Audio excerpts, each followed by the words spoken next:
আমাক নালাগে। এই মানুহজনক যদি এতিয়া কংগ্ৰেছক টিকেট দিয়া যায় আমাক কোনো দৰকাৰ নাই। আমাক এই মানুহজনৰ আমাক কোনো দৰকাৰ নাই। এতিয়া আমাৰ দৰকাৰ নাই এইটো।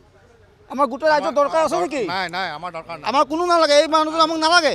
তেওঁ নিজকে নিজে তেওঁ একে ৰাতিৰ ভিতৰত চিপৰাং মানা মানুহ আমাক নালাগে। তেওঁ আমাক নালাগে। আমাক কুলদীপ বৰুৱাক আমাক নালাগে। সেইটোৱে কথা। আমি চিপাঝাৰবাসীক আমি নিবিচাৰে। কুলদীপ বৰুৱাক নিবিচাৰে। তেওঁ বিজেপিক ভোট দিবলৈ তেওঁ কৈছিলে জয়নাথ শৰ্মাক হৰুৱাবৰ কাৰণে। কংগ্ৰেছ দলৰ অধিক্ষকক গোটেইখিনিকে ক'ব বিচাৰিছোঁ যে আমাক চিপাঝাৰ সমষ্টিত আমাক কুলদীপ বৰুৱা আমাক নালাগে। কুলদীপ বৰুৱাৰ নিচিনা মানুহজনক এক ৰাতিৰ ভিতৰত চিপৰাং মাৰা মানুহজনক নালাগে আমাক। আৰু কংগ্ৰেছ পাৰ্টীয়ে যেন কুলদীপ বৰুৱাক টিকেট নিদিয়ে, আমি সেইটোৱে বিচাৰিছোঁ। আমি বেলেগ আমাৰ কোনো কাৰণে কুলদীপ বৰুৱাক যে কংগ্ৰেছ পাৰ্টীয়ে টিকেট নিদিয়ে, আমি সেইটোৱে বিচাৰিছোঁ।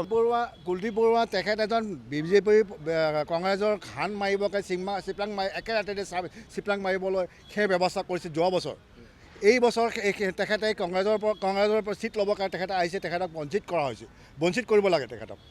কংগ্ৰেছৰ ছিট নোপোৱাৰ কাৰণে তেখেতে ভিতৰে বিজেপিৰ লগত মিল হৈ কেনে চিপৰাং মাৰিছে আমাৰ কংগ্ৰেছৰ পাৰ্টীক।